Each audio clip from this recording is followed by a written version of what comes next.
Ya, bismillahirrahmanirrahim. Assalamualaikum warahmatullahi wabarakatuh. Apa kabar saudara-saudaraku hari ini?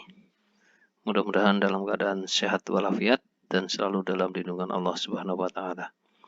Jika ada yang sakit, kita doakan semoga cepat sembuh. Amin ya Allah ya rabbal alamin. Baiklah, pada kesempatan kali ini kita akan melanjutkan pembahasan kita, yaitu tentang pangkat nol, pangkat negatif, dan bentuk akar. Ya, pada kesempatan yang sebelumnya kita sudah membahas tentang pangkat nol, pangkat negatif, yaitu yang belum tentang bentuk akar. Namun kita akan ulang kembali untuk merefresh apa yang sudah kita pelajari sebelumnya. Ya, yaitu tentang pangkat nol. Ya, sebelumnya kita lihat dulu kata konsepnya seperti ini. Ya, ini kita sudah sampai pada pangkat nol, pangkat negatif, dan bentuk akar. Tinggal bentuk akarnya, karena kemarin saya rasa terlalu panjang, maka kita potong menjadi dua bagian.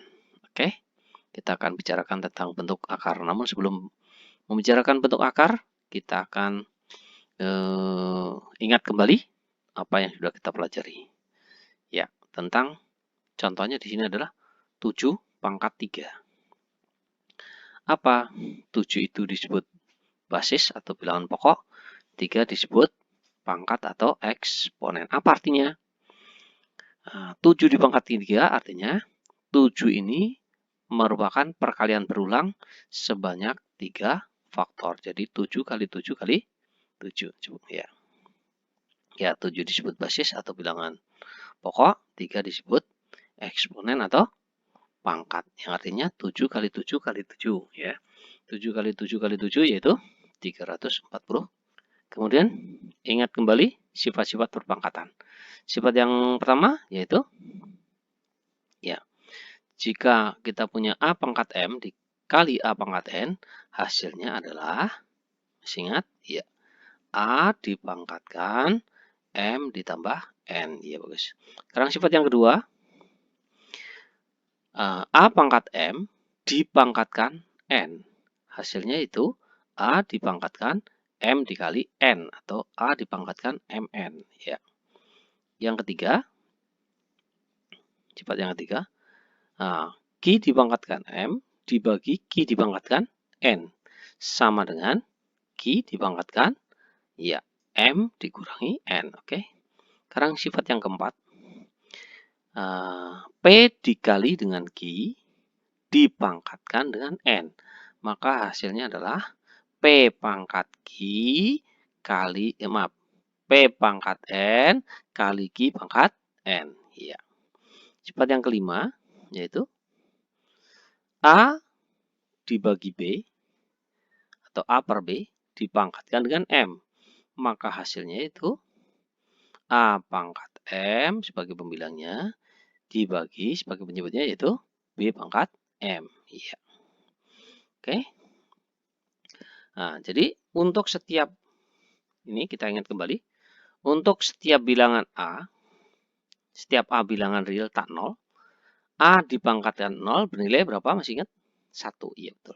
Secara aljabar dapat ditulis kembali sebagai berikut. A pangkat 0 sama dengan 1. Untuk A bilangan real dan A tidak sama dengan 0. Ya. Perhatikan, ingat kembali.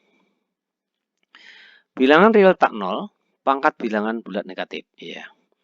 Ya. Ingat kembali bahwa pangkat negatif bukan berarti bilangan itu adalah negatif, tapi dia berada di bawah garis penyebut. 3 pangkat negatif 2 ini adalah sama dengan 1 per 3 pangkat 2. Iya. Atau 1 per 9. 3 pangkat 2 itu adalah 9. 1 per 9 bisa ditulis juga 1 dibagi 9. 1 itu bisa ditulis dengan 3 pangkat 0 dibagi 3 pangkat 2. Nah, berdasarkan sifat pembagian perpangkatan, bisa ditulis menjadi 3 pangkat 0 dikurangi 2. 0 dikurangi 2 yaitu negatif 2. Jadi sama dengan 3 pangkat negatif 2. Ya, 1 per 32 berarti bisa kita tulis dalam bentuk, ya, 32 adalah 2 pangkat 5. Kalau kita tulis dalam bentuk pangkat negatif yaitu sama dengan 2 pangkat negatif 5. Iya. Oke. Sekarang Untuk setiap A bilangan real tak 0 dan N bilangan bulat berlaku A pangkat negatif N sama dengan apa tadi? 1 per A pangkat N. Jadi pangkat negatif ini bukan berarti menunjukkan bilangan itu negatif. Untuk A tidak sama dengan 0, A bilangan real dan N bilangan bulat. Ya. Oke.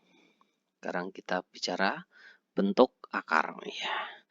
Bentuk akar ini merupakan operasi kebalikan dari perpangkatan. Coba kita ingat kalau 2 pangkat 2 yaitu 4.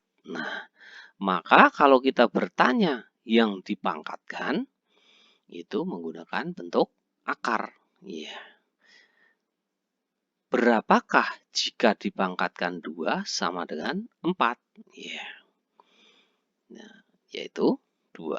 Seperti 5 dipangkatkan 2 yaitu 25. Kalau kita bertanya, berapakah jika dipangkatkan 2 sama dengan 25? Maka bisa kita tulis akar kuadrat atau akar pangkat 2 dari 25 adalah 5. Iya. 10 pangkat 2 dipangkatkan 2. Berapa? 100. Berarti akar kuadrat atau akar pangkat 2 dari 100 yaitu 10. Oke. 30 kuadrat. Berapa 30 kuadrat? 900. Maka akar pangkat 2 atau akar kuadrat dari 900 adalah 30. Iya. Untuk khusus akar pangkat 2, di situ di dalam tanda akar tidak perlu ditulis angka 2-nya. Tapi selain 2 harus ditulis. Oke. Kita lanjutkan. Jika A tidak negatif, maka akar A adalah bilangan tidak negatif. Kalau akar A-nya itu tidak negatif di bilangan di bawah tanda akar ini tidak negatif. Tidak negatif itu apa? Bisa 0, bisa positif. Maka akarnya juga tidak negatif. Iya. Yang nilainya atau kuadratnya adalah sama dengan A. Iya. Oke, kita lanjutkan. Perhatikan masih bentuk akar. Kalau 2 pangkat 3, 8. Ya, 8. 2 pangkat 3 artinya 2 kali 2 kali 2. Jangan salah nih ya. Sering ketemu insya Allah hafal ya. Berarti kalau kita bertanya bilangan berapa jika dipangkatkan 3 sama dengan 8, maka kita menggunakan akar pangkat 3. Akar pangkat 3, maka angka 3-nya harus ditulis. Ya. Ya, kalau khusus akar pangkat 2, angka 2-nya di situ tidak perlu ditulis. Selain 2 harus ditulis. 3 pangkat 3, 27. Jadi akar pangkat 3 dari 27 adalah 3. 4 pangkat 3, 64. Akar pangkat 3 dari 64 yaitu 4. 5 pangkat 3, 125. Akar pangkat 5 dari 125, akar pangkat 3 dari 125 yaitu 5. Oke. Sekarang perhatikan. Jika A tidak negatif, maka akar membacanya, perhatikan. Membacanya adalah akar pangkat N dari A. Jika dan hanya jika B pangkat N sama dengan A. Dan B tidak negatif. Ya. Oke. Jika A negatif dan N ganjil, maka akar pangkat N dari A jika dan hanya jika B pangkat N sama dengan A. Ya. Jadi kalau A-nya itu negatif, N-nya ganjil, pasti nilai dari akar ini adalah bertanda negatif. Begitu. Oke. Sekarang perhatikan perkalian bentuk akar. Menyadarkan perkalian bentuk. Jika A dan B bilangan positif, maka berlaku ya yang pertama B akar A ditambah C akar A. Nah, ini dua suku yang sama-sama memiliki akar A. Berarti memiliki faktor khusus yaitu siapa? Akar A. Maka bisa ditulis B tambah C dikali akar A. Ya. Sekarang demikian juga untuk pengurangan. B akar A dikurangi C akar A. Hasilnya itu B kurangi C, hasilnya dikali dengan akar A. Ya. Demikian juga yang ketiga, akar dari A kali B.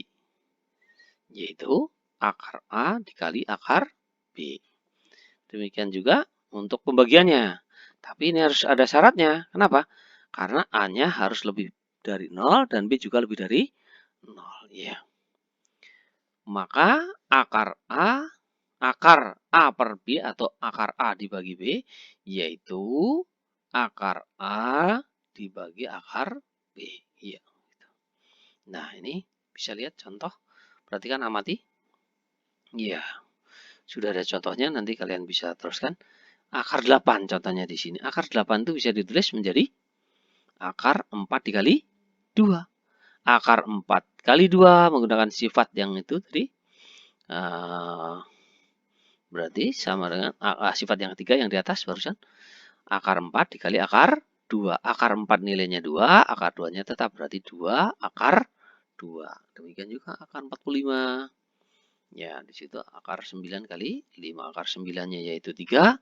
Akar 5-nya tetap jadi 3 kali akar 5. Jadi 3 akar 0,25. Ya, akar kuadrat di sini ya. Berarti ini bisa tulis 25 per 100. Akar 25 per akar 100. Akar 25-nya berarti 5.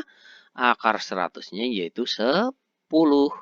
5 dibagi 10, pembagian dengan 10 kita tulis dalam bentuk desimal sangat mudah. Satu angka di depan, koma, jadi 0, satu angka di belakang, koma, 0,5. Silahkan untuk yang lain ini bisa kalian untuk berlatih. Ya, perhatikan contoh. Ya, sederhanakanlah. Nah, kita punya persamaan seperti ini. 10 akar 3 ditambah akar 75 dikurangi akar 12. Ya. Ya, mungkin saja di sini tidak ada 10 akar 3, tapi 300 akar 300 tambah akar 75 dikurangi akar 12 atau yang lain ya. Nah, kalau seperti ini, maka kita harus lihat sebenarnya sudah ada mengacu, yaitu apa? Akar 3. Semuanya harus kita ubah ke akar 3. Kalau misalnya tidak bisa akar 3 semuanya, ya berarti yang tidak sama jangan dipaksa untuk dijumlahkan. Oke? Sekarang kita lihat, kita ubah semuanya ke dalam bentuk akar 3. Berarti yang paling depan sudah tidak berubah. Ya, yang tengahnya akar 75 bisa diubah menjadi seperti sifat yang ke 3 tadi. Ya, menjadi akar 25 kali 3. Berarti kita langsung bagi aja 375 itu. Karena yang paling depan sudah menggunakan akar 3. Ya, demikian juga yang paling belakang. Oh, kita bagi aja 312, yaitu 4. 4 kali 3. Ya, berarti kita bisa tulis 10 akar 3 ditambah 5 akar 3 dikurangi 2 akar 3. Nah, berdasarkan sifat yang gabungan yang ke-1 dan kedua, ini bisa langsung. Ya, berarti 10 tambah 5 dikurangi 2 dikali akar 3. Iya. Jadi berapa? 15 dikurangi 2. Jadi 13. Jadi hasilnya adalah 13 akar 3. Iya. Nah, itu saja. Terima kasih. Mudah-mudahan bermanfaat dan kita selalu dimudahkan dalam belajar. Amin. Ya, sekali lagi tetap semangat. Mohon maaf atas segala kekurangan. Assalamualaikum warahmatullahi wabarakatuh.